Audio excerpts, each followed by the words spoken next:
Hello, my dear champions. Welcome back to my channel, Mindweekly Teachings. So, guys, I'm back with another interesting and knowledgeable video of science, which is of chapter Fibers and Plastics. हाँ, तो आज हम पढ़ेंगे fibres के बारे में जिनके हम क्लोथ्स पहनते हैं और प्लास्टिक्स के बारे में. So yes, let's get started. सबसे पहले फाइबर्स होते क्या हैं?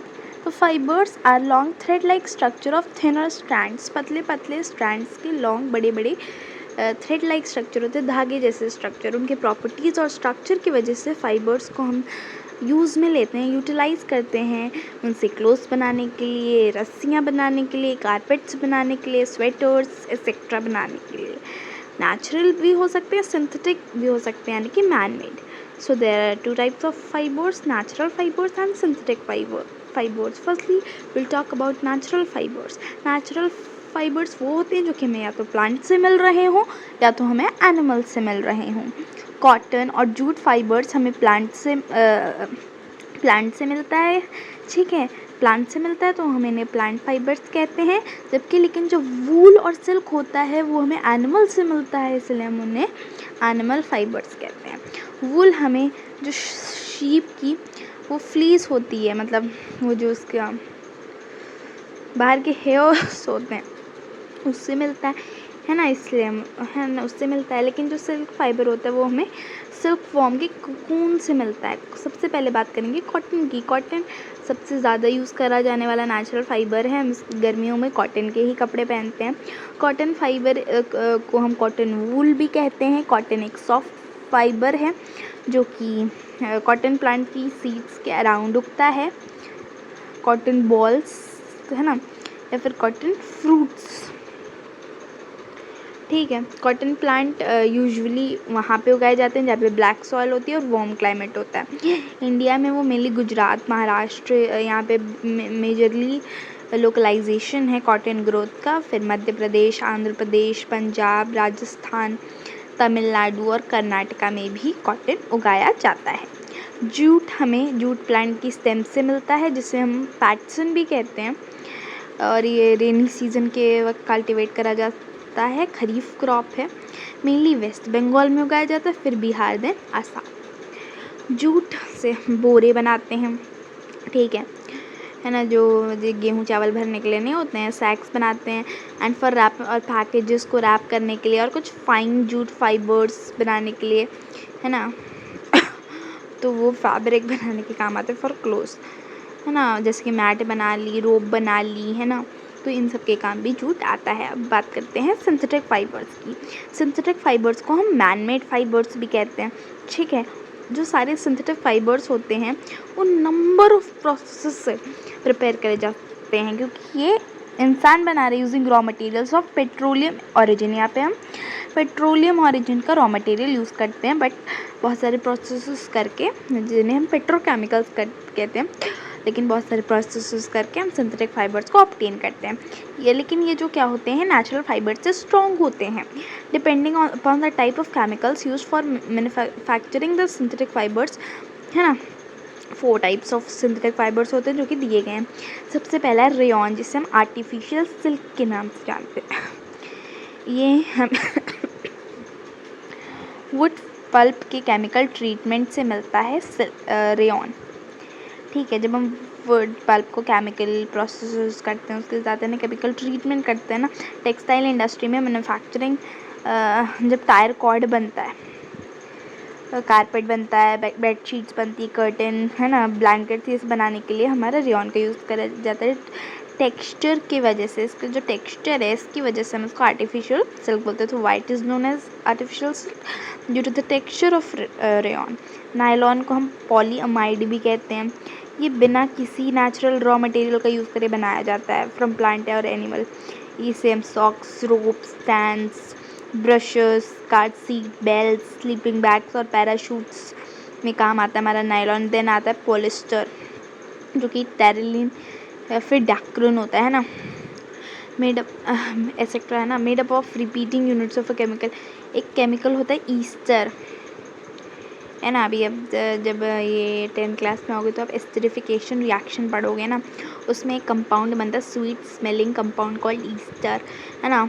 तो उसी की रिपीटिंग यूनिट से बनता है ना। और साड़ी बनाने के dress materials, curtains, water hoses, conveyor belts बनाने के काम आता है। एक्रिलिक क्या होता है, ठीक है, तो आर्टिफिशियल वूल कहते हैं इसे। एग्जाम्पल ऑर्लॉन और पैन, ये वूल का सब्सटीट्यूट की तरह काम करता है। ये sweater, shawls, blankets, carpets, boots और ग्लोव्स बनाने के काम आता है। रबर को भी हम टू सब टाइप्स कर देते हैं, इसके 2 टाइप्स में क्लासीफाई कर देते हैं, नेचुरल रबर और सिंथेटिक रबर्स। नेचुरल रबर क्या होती हैं, एक ये नेचुरल पॉलीमर होता है और इसमें इलास्टिक प्रॉपर्टीज़ होती हैं, हम खींच सकते हैं ना। It is also called elastomer, और इसकी इलास्टिक प्रॉपर्टीज़ की वजह से हमें इसे इलास्टोमोर भी कहते हैं। वैरायटी ऑफ यूजेस हैं, है ना। ये हमें रबर लेटेक्स से मिलता है, जो कि वाटर में सोल्यूशन होता है रबर का, है ना। दिस लेटेक्स इज शीफली, और जो लेटेक्स हमें कहाँ से मिलता है, रबर ट्रीज की बार्क से, जो कि इंडिया, श्रीलंका, मलेशिया, इंडोनेशिया और साउथ अमेरिका में मिल रही होती हैं ऐसे रबर ट्रीज, है ना। सिंथेटिक रबर्स क्या होते हैं, ये रबर्स ये नेचुरल रबर के वल्कनाइजेशन या फिर पॉलीमराइजेशन से बनाए जाते हैं off some monomers. Example buna N, neoprene etcetera. Vulcanisation क्या होता है, तो vulcanisation is the heating of natural rubber with sulphur and an appropriate additive at a temperature range between 373 to 415 K to improve its physical properties. Thus, rubber gets stiffened, that is becomes less silky, and plastic more resistant to swelling by organic liquids and has enhanced elasticity. एक process है जिसमें natural rubber को sulphur के साथ heat किया जाता है at a proper additive temperature of 373 to, एक रेंज होती है 373 से 415 के में। जब हम नेचुरल रबर को विद सल्फर हीट करते हैं उसकी फिजिकल प्रॉपर्टीज़ करने के लिए, है ना, इन्हांस करने के लिए, है ना, तो that is known as vulcanisation. अब बात करेंगे हम दूसरे पार्ट ऑफ चैप्टर की, जिसे हम कहते हैं प्लास्टिक्स, है ना। सो है ना, प्लास्टिक क्या एक सिंथेटिक मटेरियल है। ऐसा तो इन्हें प्लास्टिक जानते नहीं हो ना, प्लास्टिक के तो वैरायटी ऑफ चीज़ें हैं, है ना। रिसाइक्लेबल होती हैं ना, अभी पॉलीथीन्स तो बैन हो गई थी, है ना। ये सिंथेटिक मटेरियल जो कि बहुत ही अपनी इच्छा अनुसार डिज़ायर्ड शेप में मोल्ड करा जा सकता है जब सॉफ्ट होता है, और फिर उसको हार्डन कर दिया जाता है ताकि एक डिज़ायरेबल आर्टिकल प्रोड्यूस हो सके विद ड्यूरेबिलिटी। एक ड्यूरेशन के साथ, एक ड्यूरेबिलिटी के साथ प्लास्टिक भी एक पॉलीमर ही है, लाइक सिंथेटिक फाइबर। ठीक, एक large number of plastic bags, water bottles, buckets, mugs, combs, toothbrushes, toys, chairs, tables, covers of electric switches, plugs, sockets, installation of electric wire, water tanks, etc. ये जो सब articles हैं ना, चीज़ें हैं, ये भी प्लास्टिक से बनी होती हैं। With part of television, refrigerator, car, बस, ट्रेन, एरोप्लेन, शिप, ये भी क्या बनी होती है, वेरियस टाइप्स ऑफ प्लास्टिक से बनी होती है। टाइप्स ऑफ प्लास्टिक क्या होते हैं, टेम्परेचर के इफेक्ट के हिसाब से प्लास्टिक हमारे 2 टाइप के होते हैं, थर्मोप्लास्टिक और थर्मोसेटिंग प्लास्टिक। थर्मोप्लास्टिक क्या होते हैं, the plastics which get deformed easily on heating and can be bent easily are known as thermoplastic. Example polythene and polyvinyl chloride और नोन एज PVC। वो प्लास्टिक्स जिन्हें हम हीट करने पर ईजिली डिफॉर्म कर सकें, ईजिली दूसरे शेप में कन्वर्ट कर सकें, बेंट कर सकें, ईजिली डिफॉर्म कर सकें, तोड़ फोड़ कर सकते हैं, उन्हें हम थर्मोप्लास्टिक कहते हैं। और इसमें पॉलीथीन और पॉलीविनाइल क्लोराइड आता है। PVC जिसके पाइप्स लगते हैं ना, पाइप्स के आगे जो आउटर कवरिंग होती है ना, PVC की लगती है ना। थर्मोप्लास्टिक इंसुलेशन, इलेक्ट्रिक वायर की इंसुलेशन, इलेक्ट्रिक वायर और केबल्स के इंसुलेशन में काम आते हैं। ये बनाने के लिए ना various types of plastic containers बनाने के लिए काम आते हैं। Bottles, jars, combs, toys, raincoats, packaging materials etcetera. Polythene, poly plus ethene एक पॉलीमर है ईथीन कंपाउंड का। ईथीन एक एल्काइन है, सो डबल बॉन्ड होता है। पढ़ोगी आगे, लोड लेने की बात नहीं है। It's for competitive examination of entrance exam like national level and अब क्लास 8 में भी पढ़िए, बिल्कुल, है ना। आपका यही सिलेबस है, बस थोड़ा एक दो चीज़ आपको नहीं मिलेंगे ना। It is use for making commonly used polythene bags, और कॉमनली यूज्ड पॉलीथीन बैग्स बनाने के लिए पॉलीथीन यूज़ करा जाता है।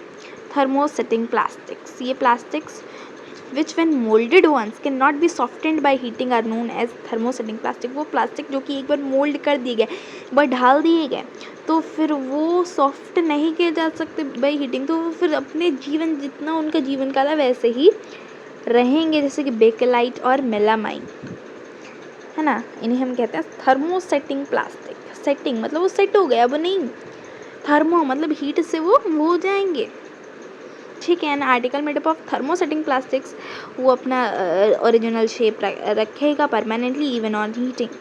थर्मोसेटिंग प्लास्टिक का यूज़ करते हैं हम कुकिंग यूटेंसिल्स के हैंडल्स बनाने में, प्लेट्स, कप्स, क्योंकि भाई कुकिंग यूटेंसिल्स को तो हम हीट करेंगे, फिर ऐसे वो डिफॉर्म हो जाएगा, तो फिर क्या है ना, इसलिए हम उसमें थर्मोसेटिंग प्लास्टिक्स यूज़ करते हैं प्लेट्स बनाने के, कप्स बनाने के, electric switches, plugs, rockets, telephone instruments, ये सब बनाने के लिए। मेलामाइन एक वर्सेटाइल मटेरियल है। वर्सेटाइल मतलब क्वालिटीज़ हैं उस पर ना, वेरियस, है ना। इट रेजिस्ट फायर को रेजिस्ट करता है, रोकता है, and can tolerate heat better than other plastics. It is used for making floor tiles, kitchenware and fabrics which resist fire. Plastics as materials of choice. अब भाई इतनी क्वालिटीज़ और useful properties हैं, तो प्लास्टिक एक ऐसे मटेरियल है choice for sort of uses. Plastic have many advantages over the traditional materials like metals, would etcetera. कुछ इंपॉर्टेंट कैरेक्टरिस्टिक्स प्रॉपर्टीज़ क्या हैं प्लास्टिक्स के ना, तो प्लास्टिक इज़ नॉन रिएक्टिव। जो मेटल्स हैं जैसे कि आयरन, वो रस्टिंग हो जाती, वो ब्राउन, रेडिश ब्राउन कोटिंग आ जाती है और ख़राब हो जाता है मेटल, आयरन, ठीक है। जब हमने, या फिर कोई भी मेटल हो, चाहे आयरन हो, चाहे सिल्वर हो, चाहे हमारा, है ना, कोई भी मेटल हो, ठीक है, तो जिसको जब हम मॉइस्चर में रखेंगे, है ना, सिल्वर बोल दिया ना, तो है ना, जब हम उसको मॉइस्चर या फिर एयर में रखेंगे तो वो रस्ट हो जाएगा मेटल, है ना।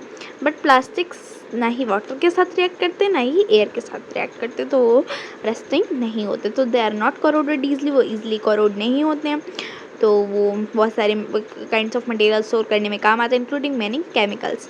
सेकंड प्रॉपर्टी क्या है प्लास्टिक की? Plastic is light, strong and durable. Plastic metal से हल्का होता है उसकी कम डेंसिटी की वजह से। डेंसिटी मतलब मास अपॉन वॉल्यूम। तो प्लास्टिक कार बनाने में, एयरक्राफ्ट, स्पेस क्राफ्ट बनाने में काम आता है, और उसकी अच्छी स्ट्रेंथ होती है, ड्यूरेबिलिटी भी बड़ी होती है, लंबे समय तक चलता है ना। ड्यू टू लोअर प्राइस और कम पैसों में मिल जाता है, ईजी अवेलेबिलिटी है, हर जगह प्लास्टिक का आपको मिल जाएगा ना। लाइट वेट है, अच्छी स्ट्रेंथ है, ड्यूरेबिलिटी है, कोरोजन रेजिस्टेंस है। प्लास्टिक कंटेनर्स को हम प्रेफर करते हैं for storing water, milk, jams, pickles and soft drinks etcetera. Plastics are poor conductors of heat and electricity, है ना। प्लास्टिक्स का तो पुअर कंडक्टर्स होते हैं हीट के, तो जो कुकिंग यूटेंसिल्स के हीट और इलेक्ट्रिसिटी, तो अभी हम बात कर रहे हैं हीट की, तो कुकिंग यूटेंसिल्स के हैंडल, मतलब बर्तनों के हैंडल, जैसे कि फ्राइंग पैन्स, है ना, प्रेशर कुकर्स, इनके हैंडल प्लास्टिक से बने होते हैं, ताकि ताकि हम गर्म बर्तन को भी सेफली होल्ड कर सकें without getting our hands burns. Plastic poor conductors होते हैं फॉर इलेक्ट्रिसिटी, वरना यही हो जाए कि हमें करंट लग जाए, है ना।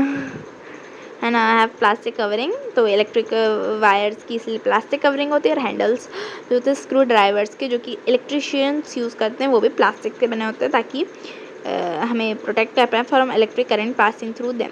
इलेक्ट्रिक स्विचेस, प्लग्स और सॉकेट्स, इनके भी प्लास्टिक कवर्ड्स होते हैं due to this properties.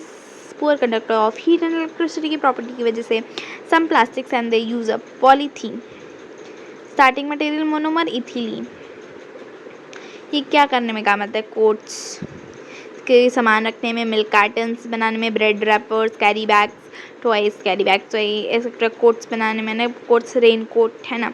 Polyvinyl chloride monomer है इसका। Raincoat, hand bags, toys, house pipes, gramophone, records और इलेक्ट्रिकल इंस्टॉलेशंस में काम आता है। पॉलीस्टाइरीन एक टाइप ऑफ प्लास्टिक है, इसका स्टार्टिंग मटेरियल स्टीरीन, है ना। Ceiling tiles, lining materials for refrigerators, TV cabinets बनाने के लिए। पर्सपेक्स एक प्लास्टिक है जो कि मिथा एक्रिलेट से बनता है, जो कि lens, transparent objects, domes, skylights, aircraft windows, protective coatings, plastic jewellery, ये सेक्टर बनाने के लिए। टेफ्लॉन, जो कि टेट्राफ्लोरोएथीन से बना है, जो कि non sticky coating for utensils and electric iron sole बनाने के लिए। अब प्लास्टिक्स एंड द एनवायरनमेंट, हमारे डेली रूटीन में हम ये चीज़ें मिलती है जो कि या तो रैप होती है प्लास्टिक में, या तो पॉलीथीन बैग्स में पैक होती हैं, या तो हम कैरी बैग्स में लाते हैं, पॉलीथीन कैरी बैग्स में। तो प्लास्टिक वेस्ट वो इकट्ठा होता रहता है, ठीक है, इकट्ठा होता रहता है घरों में। अल्टीमेटली प्लास्टिक वेस्ट को हम फेंक देते हैं, कूड़े के फेंक देते हैं along with the house hold garbage. तो जो यूज़ होता है प्लास्टिक मटेरियल का, उससे हमारे एनवायरनमेंट पे बड़ा असर पड़ता है, बहुत बुरी तरीके से। It is because of the following reason. क्योंकि प्लास्टिक नॉन बायोडिग्रेडेबल है। नॉन बायोडिग्रेडेबल मतलब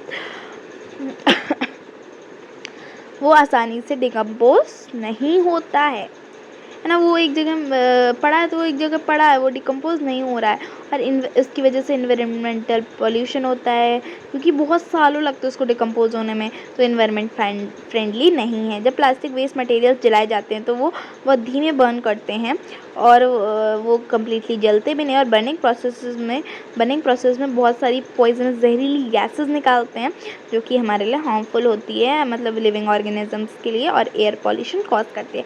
समटाइम्स एनिमल्स जो होते हैं, काउस है ना, हम देखते हैं गाय माता को कि वो बेचारी प्लास्टिक पॉलीथीन बैग्स खा रही हैं, रैपर्स खा रही हैं, food along with left over food thrown on garbage drums, है ना। तो जो प्लास्टिक मटेरियल है वो रेस्पिरेटरी सिस्टम को चोक कर देता है इन एनिमल्स के, फिर एक लाइनिंग बना देता है इन देयर स्टमक्स, और उनकी डेथ का कारण बन सकता है ना। तो हमें इसलिए प्लास्टिक का यूज़ कम कर देना चाहिए, या फिर रिसाइक्लेबल प्लास्टिक का यूज़ करना चाहिए, और वो सिर्फ हमें रिसाइकिल वाली जगहों पर ही देना चाहिए, ताकि वो वापस से रिसाइकिल हो जाए और इन्वायरमेंट में कोई हानि ना पहुँचे। बायोडिग्रेडेबल और नॉन बायोडिग्रेडेबल मटेरियल्स क्या होते हैं? तो वो मटेरियल जो कि नेचुरल प्रोसेस के थ्रू इजीली डिकम्पोज हो जाए, टूट जाए, such as action by bacteria, उसे बायोडिग्रेडेबल मटेरियल कहते हैं, जिसमें आ जाता है प्लांट वेस्ट जैसे कि peels of vegetables and fruits, fallen leaves, left over food stuffs, animal waste, paper, jute, wood, cotton and wooden clothes. और ये इन्वायरमेंटल पॉल्यूशन नहीं कॉज करते, तो ये इन्वायरमेंटल फ्रेंडली होते हैं। नॉन बायोडिग्रेडेबल वेस्ट वो वेस्ट होते हैं जो कि ईजिली नेचुरल प्रोसेस से नहीं डिकम्पोज हो सकते, जैसे कि प्लास्टिक्स, ग्लास, टिन और एल्यूमिनियम कैंस एक्सेट्रा। ये इन्वायरमेंटल पॉल्यूशन क्या कॉज करते, तो इन्वायरमेंट फ्रेंडली नहीं होते। अब हम बात करते हैं प्रैक्टिस एक्सरसाइज की। तो an example of animal fibre is silk. Silk भाई हमें किससे मिलता है, बताओ कमेंट्स में, अभी बताया था। Identify the one which is not obtained from a plant. और वूल, वूल हमें नहीं मिलता प्लांट से। The part of cotton plant that produces the cotton fibre is cotton boll और कॉटन फ्रूट।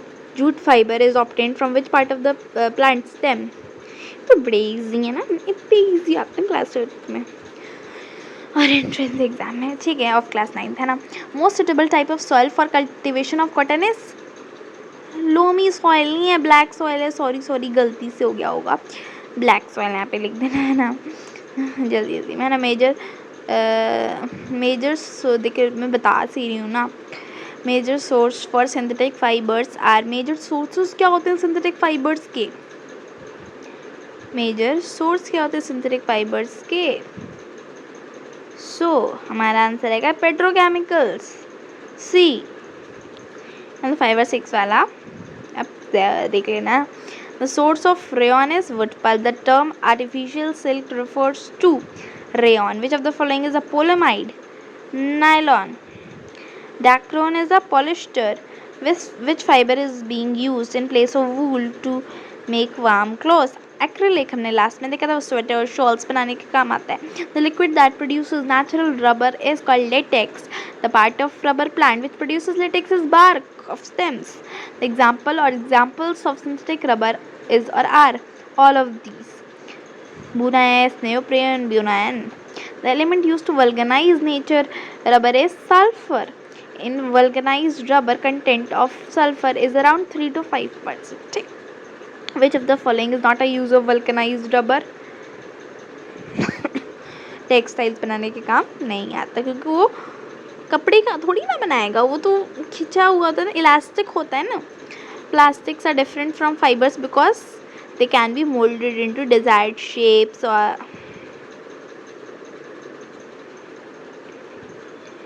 है ना, दे आर ऑलवेज लाइटर। तो ऐसे तो ऑलवेज ऑलवेज लग गया ना यहाँ पे। तो an example of thermoplastic is PVC thermosetting plastics are the ones that can not be softened by heating once molded and can be mold। यहाँ पे डी नहीं होगा, यहाँ पे ए होगा। हाँ यहाँ पे ए होगा, सिर्फ ए होगा, डी नहीं होगा, ठीक है। N example of thermosetting plastic is bakelite. Which of the following is named as versatile metal? Melamine. Plastics are used to store various kinds of material including many chemicals because it is light, durable and strong. Handles of screwdrivers used by electricians are made of plastics. It indicates that plastics are bad conductor of electricity. Paper, cotton, jute and woolen clothes etc. are biodegradable materials because they are environmental friendly. Which of the following is non-biodegradable material? So it's aluminium cans. Electrical switches and plugs are usually made up of bakelite. Kitchenware and crockery items are made up of melamine. Teflon is not preferred to make raincoats. Lenses, window pans, etc. are made up of perspex. We have seen now. सो क्या आज का video अच्छा लगा, और जो comment में करने को बोला बताओ, और कितना पर्सन समझ में आएगी ये भी बताना। और ऐसे पढ़ते रहो तब तक, और खुश रहो, खेलते भी रहना साथ में। Bye everyone, have a nice day. So guys, we have completed this chapter also. Bye bye guys, have a nice day my dear champions.